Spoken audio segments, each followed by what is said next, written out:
whatever money a government has, they're going to spend it. But it doesn't mean they're going to spend it well. I thought if you have good enough ideas, people will go with them.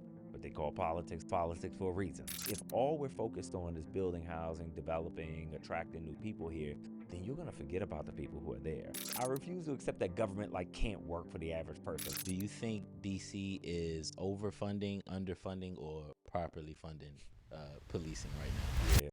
All right, welcome back to another episode of the Digital Discourse podcast. Today we have Councilman at large with plans for running for Congress in 2026 this year. Last year. Robert White, how you doing today? I'm doing well. Glad to be with you. Thank you for coming. I really appreciate it. You are the first elected politician that I've had on the podcast, so I appreciate it. I'm excited to be the first one. Thank you. I know I won't be the last. And you've been an elected official since 2016. Am I correct? Yeah. Okay. About 9.5 years now. Okay. What's something that you thought about politics before you got into it that now is completely different? That's a good question. And it's probably my biggest frustration with politics. I got into this to do things, and I thought if you have good enough ideas, people will go with them. But they call politics for a reason. So you got to have good ideas, but you have to navigate the politics. And what I find is that the politics carry more weight than the ideas. And that's frustrating. It's scary, but that's how democracy works. So I've had to figure out how to adjust. And when you say politics, is it more so figuring out whose hand to shake and who can give you permission to do the things that you want to do? That's exactly what it is. So if I have a good idea, but somebody with a lot of political power doesn't like it, or the people who would need to vote for it, they don't support it because it wasn't their idea and they don't want you to shine. All of that is politics. And I come from a family of people where we never had extra, right? We had enough to get by. We didn't have extra. We figured it out. Our name didn't carry clout. We didn't have money. And those are the type of people I try to be a voice for, right? That's most of us. And I think that politics and policy should work for people like that, but often it doesn't. And that's because politics is politics, and that's frustrating. So I get that that's the arena I'm in, but I don't accept that has to be the reality. I refuse to become a slave to politics. I'm still going to try to do the right thing for the right reasons, carry water for people, because it's necessary, not because they can do something back for me.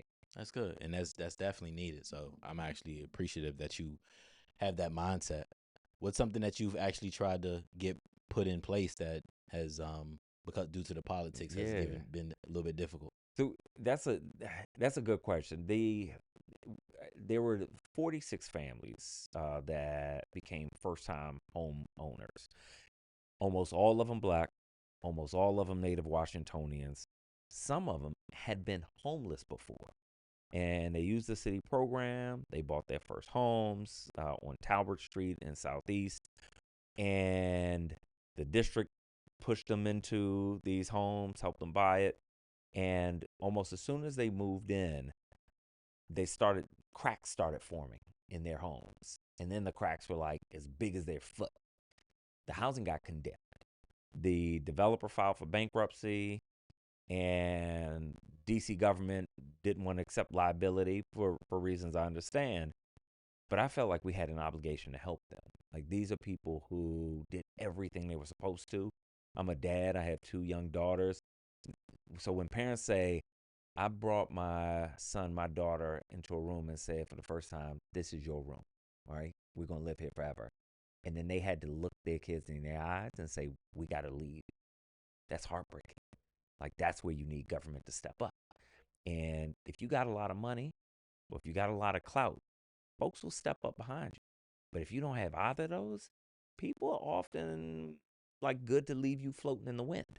So I say we got to step up for them. We got to give them some money to help them get back on their feet. Their credit got ruined. The cost of houses got much more expensive. So it's not like they could just pick up and buy another house. It was now impossible, probably forever.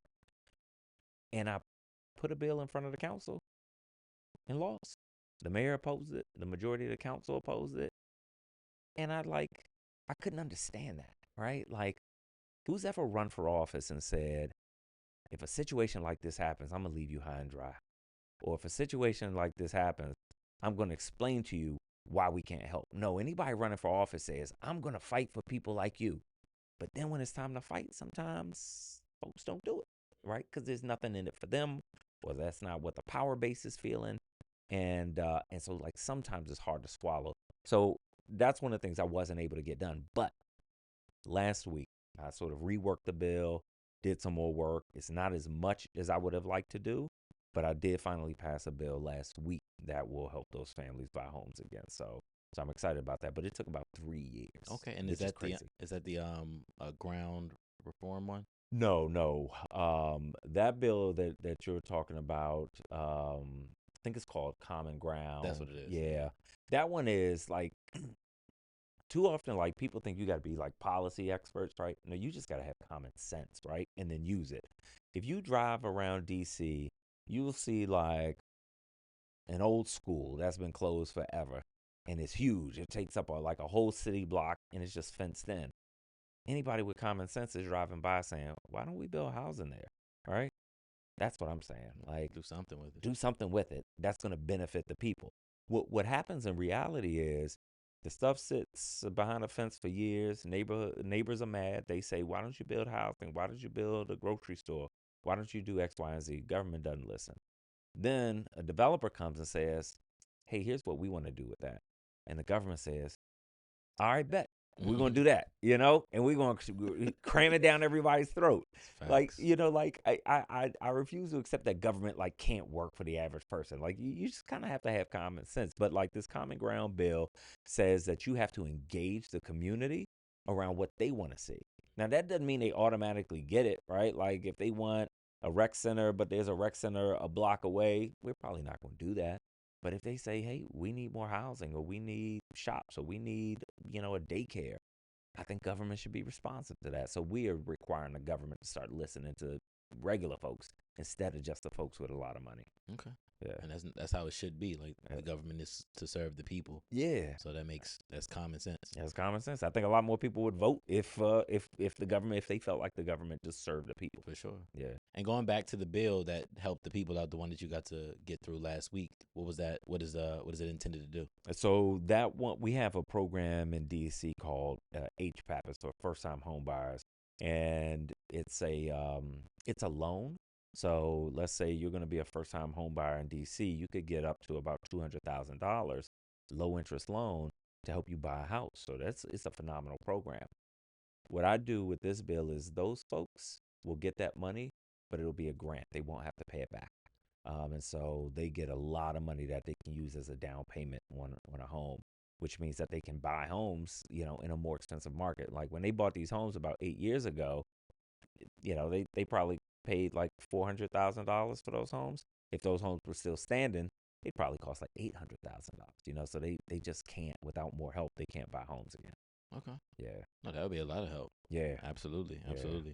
And since you brought up housing, I do know affordable housing is one of the key points that you have on your website. Yeah. And I want to know, why is it important to you that long-term DC residents get to stay in there? Yeah. A lot of this is personal to me. I'm a fifth generation Washingtonian, but like a lot of native Washingtonians, most of my family has been priced out of DC, over the past 20 years or so. And these are people who love DC. Like there's nothing wrong with the suburb, but that's not where my folks are from. They're from DC. They're Washingtonians, but they can't afford to live there, including my dad, my brother, most of my aunts and uncles, most of my cousins. And if I'm now a lawmaker in DC, I've got to focus on how we don't push people out. Like I love that people want to move to DC. I got no problem with newcomers. I love it. Because in the 80s and 90s, not a lot of people wanted to move to DC. The only folks who like really love DC were the folks who lived there. Now people want to live here. They want to stay here. They want to raise families here. And I love that. That shouldn't be at the expense of the people who are already in DC and want to stay there. So I focus a lot on affordable housing, housing vouchers, anything I can think of to help people stay in the city. And honestly, it's just personal. Okay. And obviously, cities like DC are going to develop over time, bringing new business, new buildings. Do you think the way that they're developing is helping residents stay or pushing them out? I don't think the way that we're developing is helping residents stay, which is not to say it's all bad, Mm-hmm. right? Um, People talk a lot about gentrification and how much they hate gentrification. What I think people are usually talking about is displacement, which is part of gentrification, right? Like we like the aspect of a coffee shop coming to the neighborhood, a dry cleaner coming to the neighborhood. We like that.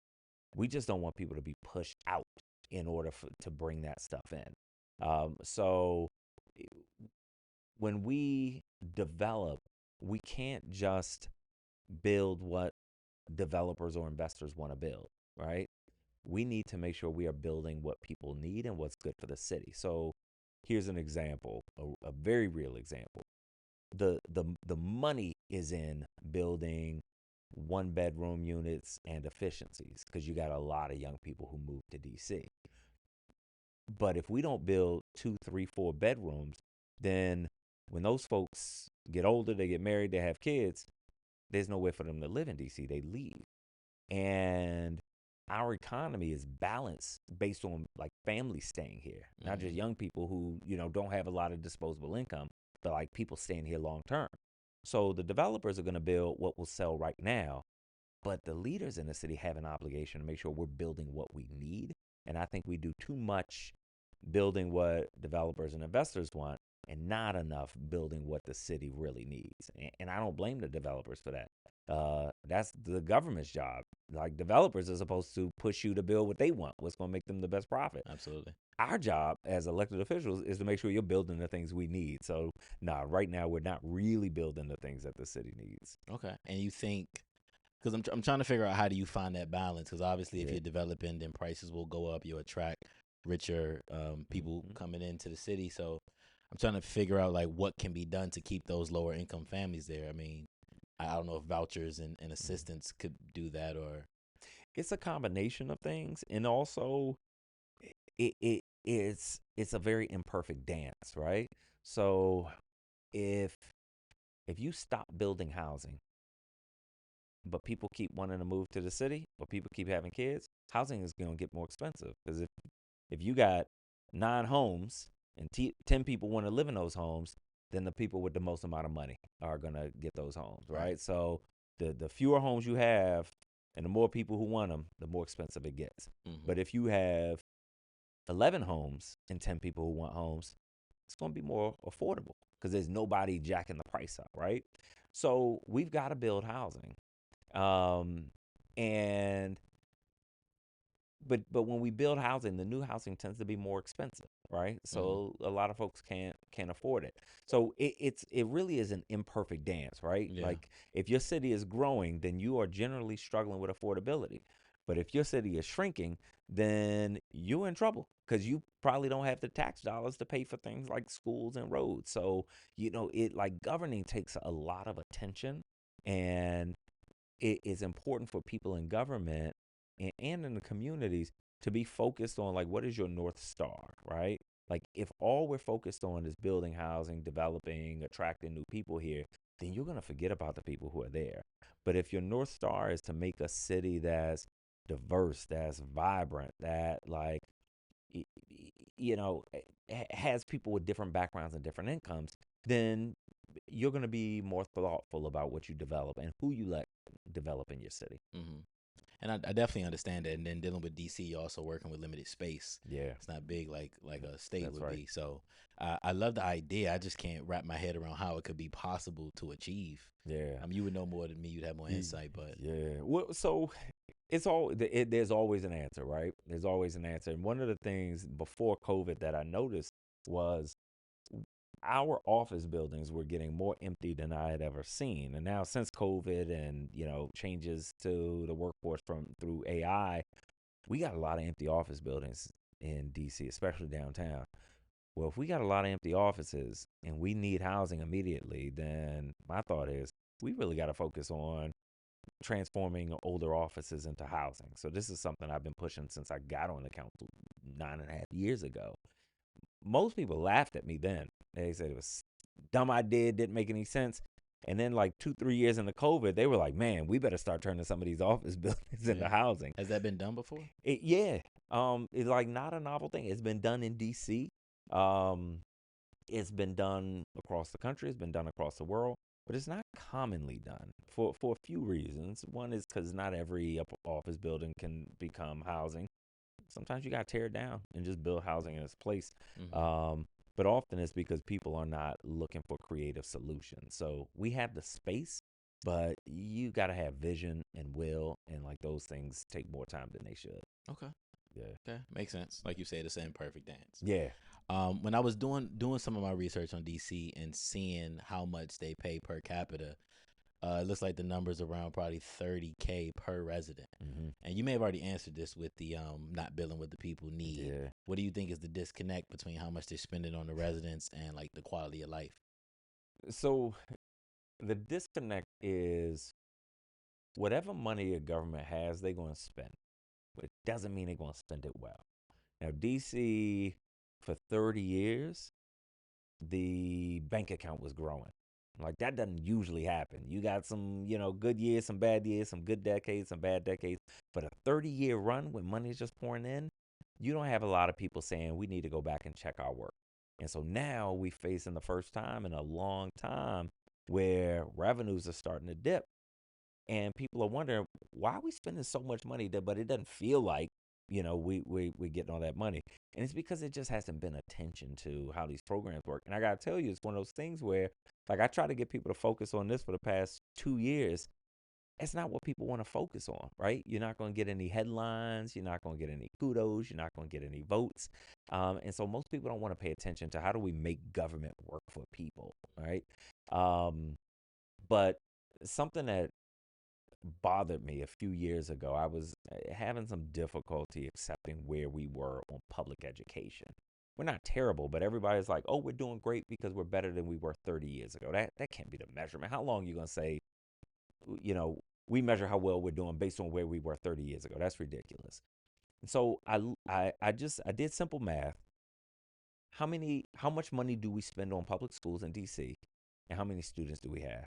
Or divided how much money we spend by how many students we have.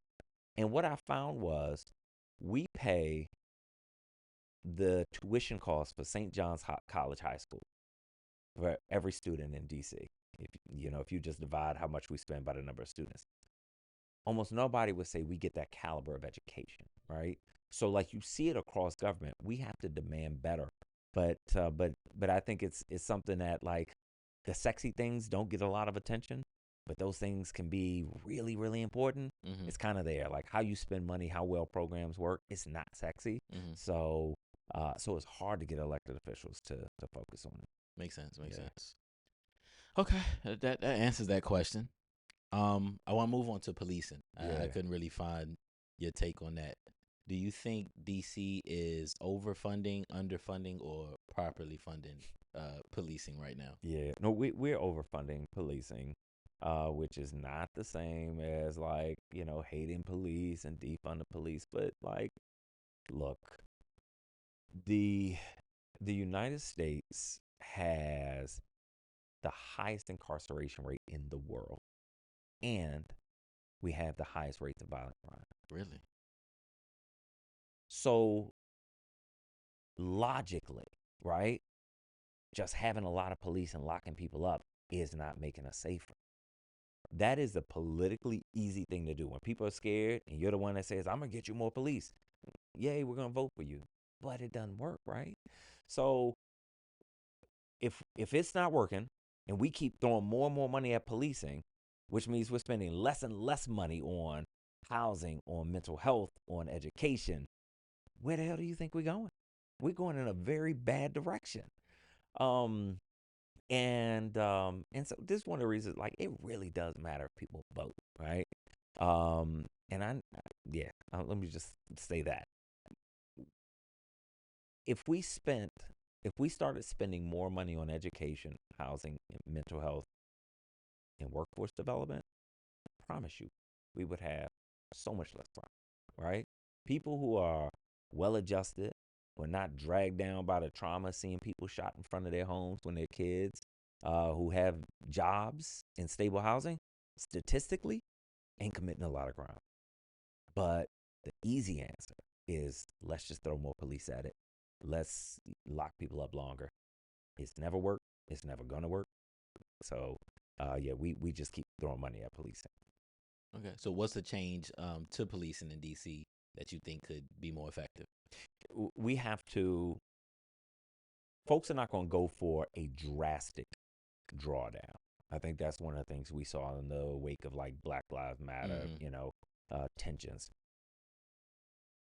What will change this is if you have a mayor or president bold enough to say, look, we're going to ramp down police spending year after year for the next 10 years. And these are the services we're going to ramp up.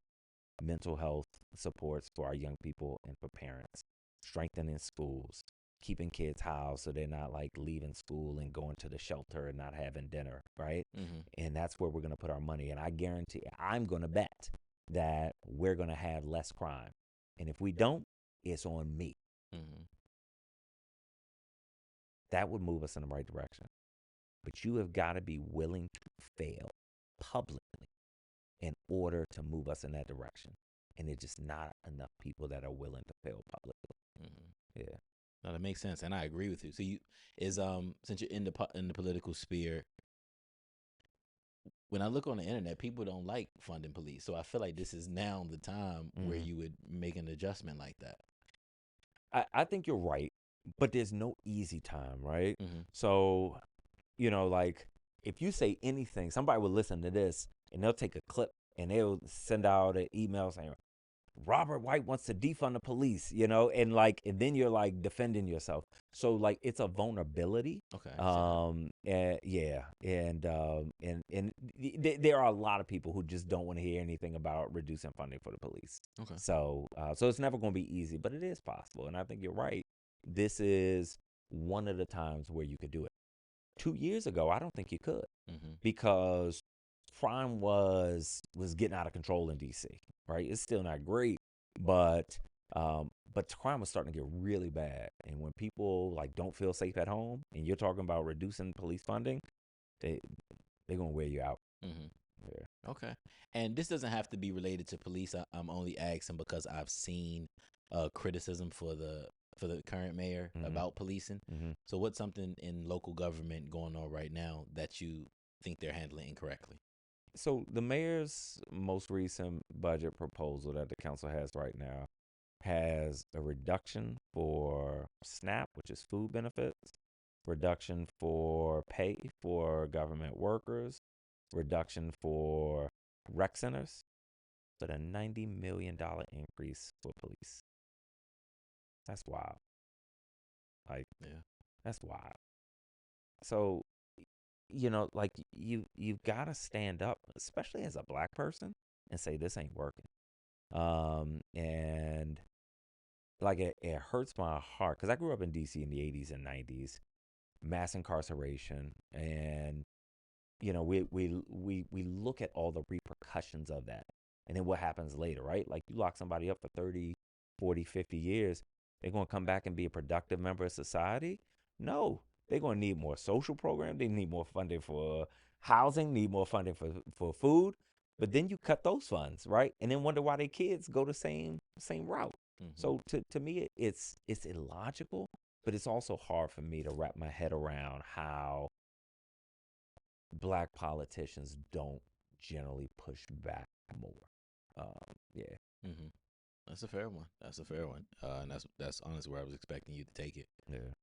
I want to go back to earlier when we talked about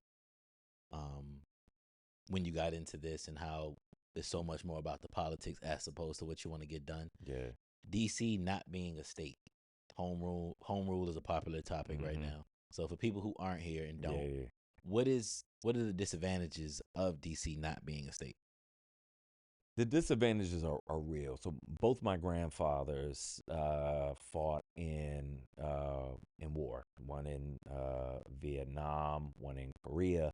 And when the country goes to war, Congress has to vote to approve it. In DC, we have no vote as to whether or not we go to war. But DC residents are going to fight in that war. They're going to die in that war. They've died in every single war.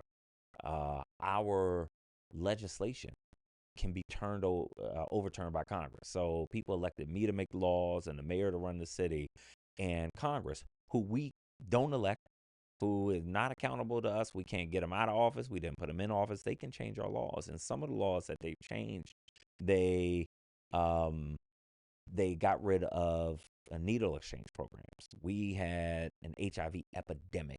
One of the ways we got on the other side of that epidemic was by doing clean needle exchanges. And then Congress said, no, we're not going to let you do it with your own money. Abortions for low income women. Congress said, nope, we're not going to let you spend your own tax dollars on that. Taxing and regulating marijuana, which would be a ton of money for DC residents, for our schools, for our roads. Congress won't let us do that. There's no other place in the United States that is treated that way. Like there are no other people who pay all their federal taxes, who are required to follow every federal law, but don't have a vote on any final law, can have their laws overturned, have the people that they elected not listened to. It's not democracy. So DC is treated like a colony. Wow.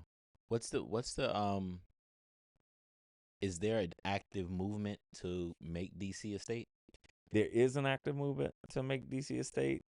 Or at least to separate the powers. Yeah. Well, I mean, the movement really is to make DC a state. Okay. There's some other things that could happen that would really help us short of statehood, but that's our goal is statehood.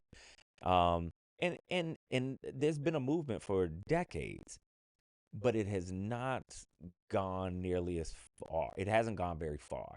The reason I believe it hasn't gone very far, and the reason why I think we can get statehood now, is because for 30 years, for the past 30 years, we could never answer the most fundamental question in moving a major issue forward, which is, why does this matter to people who aren't directly affected? Why does DC statehood matter to somebody who lives in Maryland, Wyoming, California, Texas? If you can't explain why it's in their interest, it's never going to be their priority, right? It'd be nice if it is.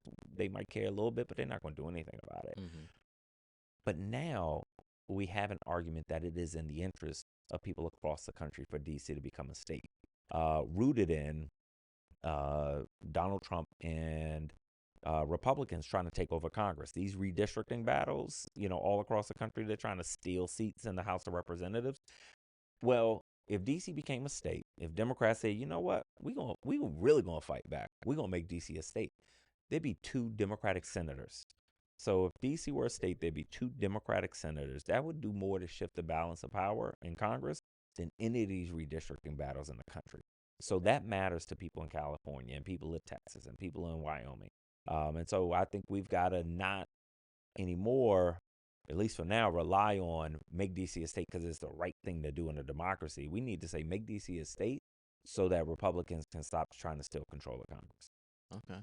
And I know, I believe it's in the Constitution somewhere that that the government does have to have, I don't have the correct words, but has to have its own area separate from the states to operate in. Yeah. And I guess it can be shrunk, and then the rest of it could be DC. That's right. But what's the strongest argument against DC having its own statehood?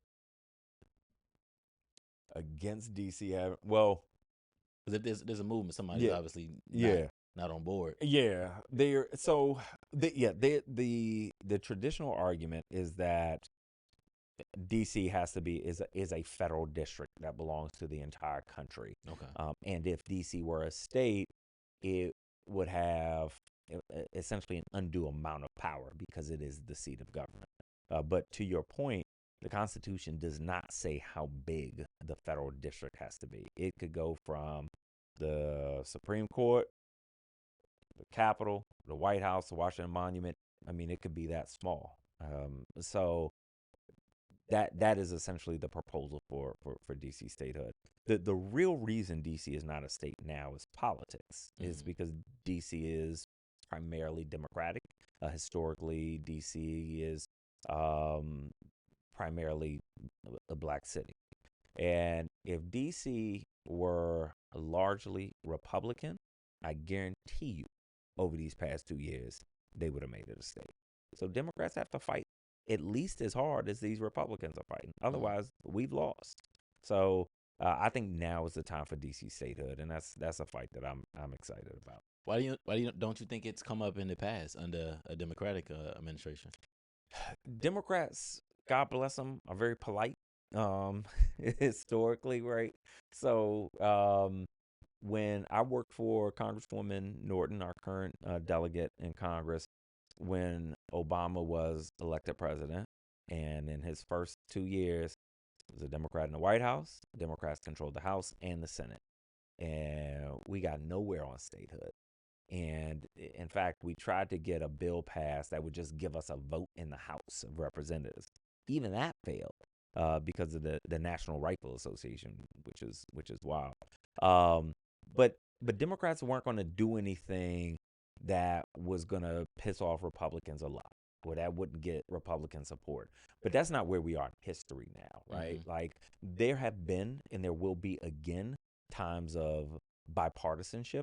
I hope I'm in government when that happens. But right now, folks are playing a winner take all game. And if Democrats don't get with the program, they will be out of the fight completely. Mm-hmm. Okay, I agree. I agree. Um, what decisions do you think DC should absolutely control on their own? What laws exist in DC should be completely controlled by DC, should not be able to be overturned or changed by Congress, and how we spend our money. A lot of people have this misunderstanding that DC is funded by the federal government. It is not. We get less than 1% of our funding from the federal government.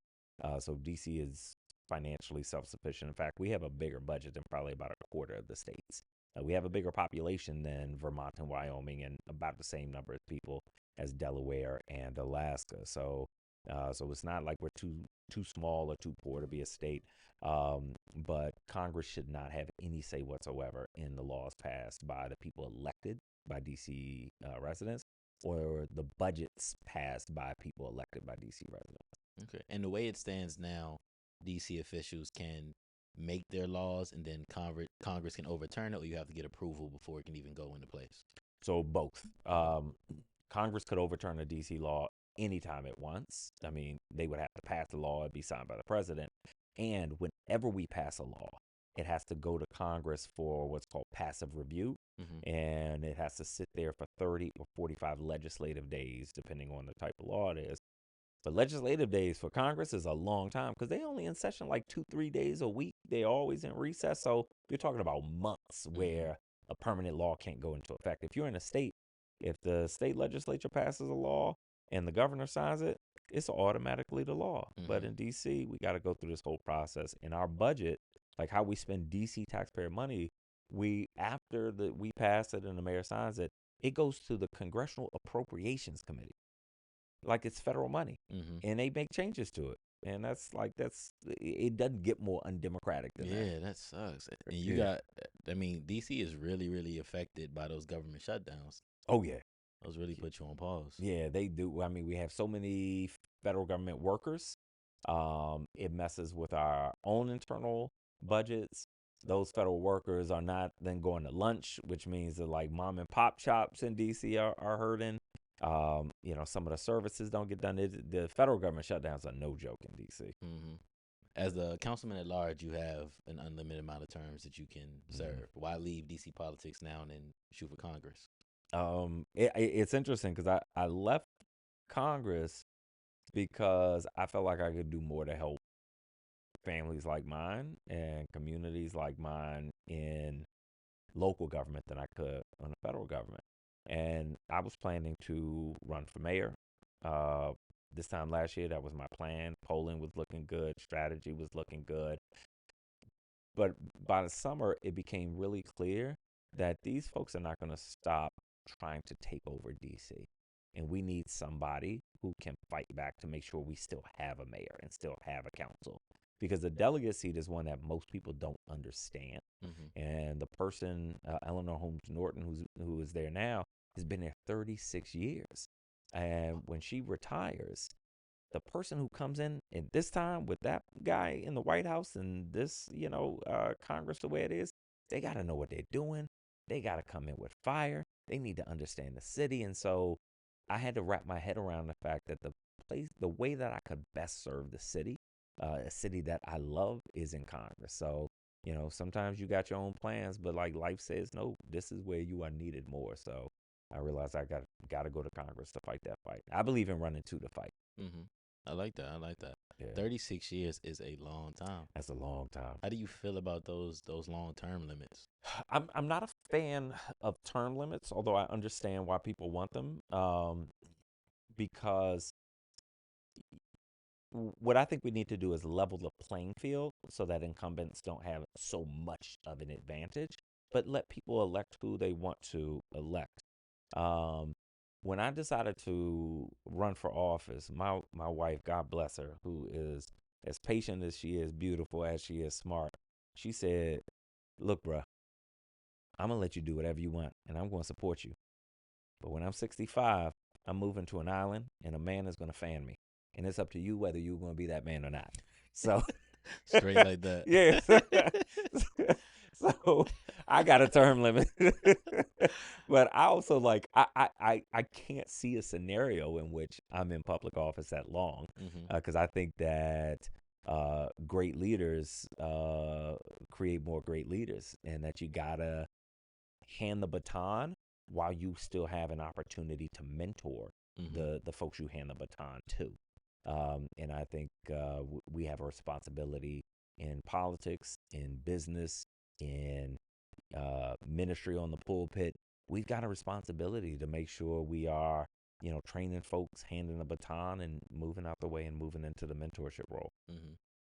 You've been in for 9 years. You said 9 years, right? Yeah. Okay. And have you seen people with your mindset and the way you see, like, you really want to serve the people, and like you even said, you want to pass the power down while it's still hot?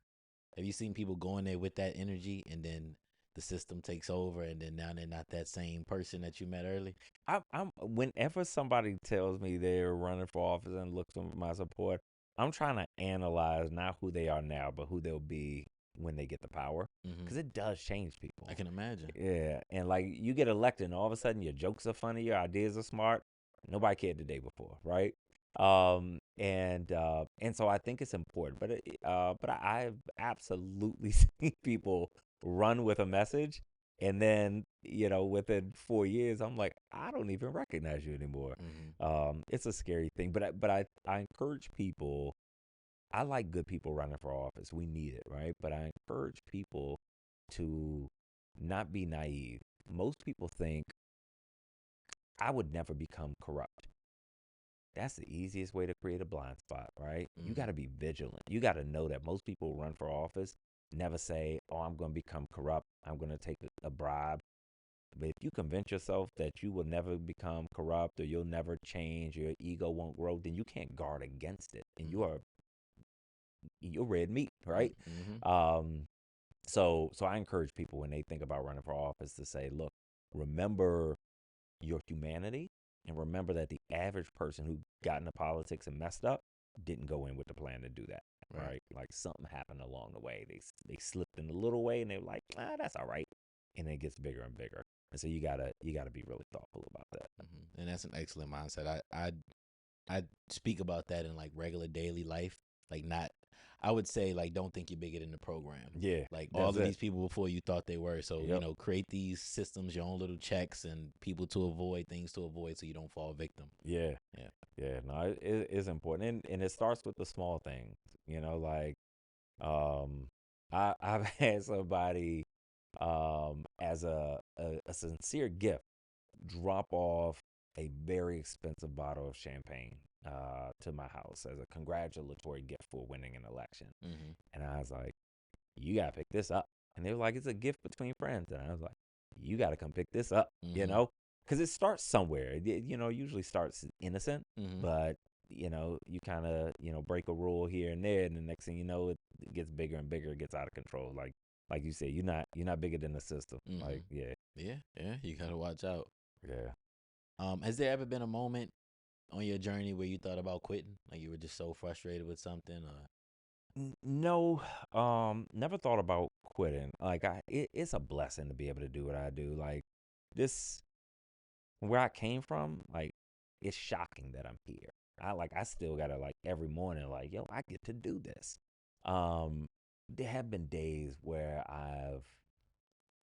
I've been frustrated and disappointed to the degree that, like, it's hard to pick myself back up.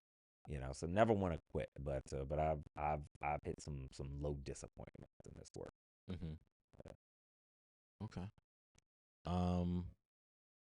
All right. Well, that's pretty much all I have for you today. Is there a message you want to give to people watching this? Yeah. One, vote, because it matters, right? Vote for the person who's gonna carry water for people without power or money, because that's the only way it works. If you know somebody running for office and you believe in them, support them. Like, donate, volunteer, knock on doors, because it's a tough road. But mostly stay involved. Right, like right now, it's easier for people to kind of put their head down and say it's all crazy, everybody's corrupt, I don't like politics. That's that's the way for the people you don't like to get more power. So you got to stay involved and keep paying attention, because this time matters more than most. I've heard that. And I actually do have one more question. I don't know if you can answer it, so you can skip it if you want to. But if you were to win the delegate seat, is there anybody you see now that you'd be happy if they took your spot? Yeah, there are a couple of people I have my eye on, Mm-hmm. that I think would do well in my spot. And for me, what I'm always looking at is, I don't. For me, it's never about where you stand on one particular issue or how much you agree with me. Mm-hmm. I just want people to think for themselves. Like in politics, sometimes you figure out who will support you, and then you just do whatever they want you to do. That's crap, right? Like, Mm-hmm. do what's right, and the people who support you, you gotta tell them sometimes they're wrong. So I'm always looking, like, for the person, like, can you stand up to your friends even when your friends are wrong? Mm-hmm. And there are a couple of people that I see that I believe have that potential. Do you have a number one person? Like if you could handpick the person, there was no election, and just plop them right in your spot. I got two people, Okay. yeah, that I have my eye on. Okay. We don't have to decide. We don't Yeah, want to decide. yeah. I get it. I get it. Yep. But Oh, it's a time for good leaders, yeah. so yeah. Okay. That's good. Well, I really appreciate you coming. I don't have anything else for you today. Um, good luck. Thank you. You Thank sound you sound like everything that I want to hear. you. I'm a Maryland resident, so I Yep. don't think I could vote in your local election. Yep. But if I did, you'd have my vote. I appreciate For it. sure. Means a lot. Thanks for having me on. Thanks for having these conversations too, because Absolutely. politics is a lot of sound bites, but we're gonna be better if we have more conversations like this. Absolutely. Yep. All right.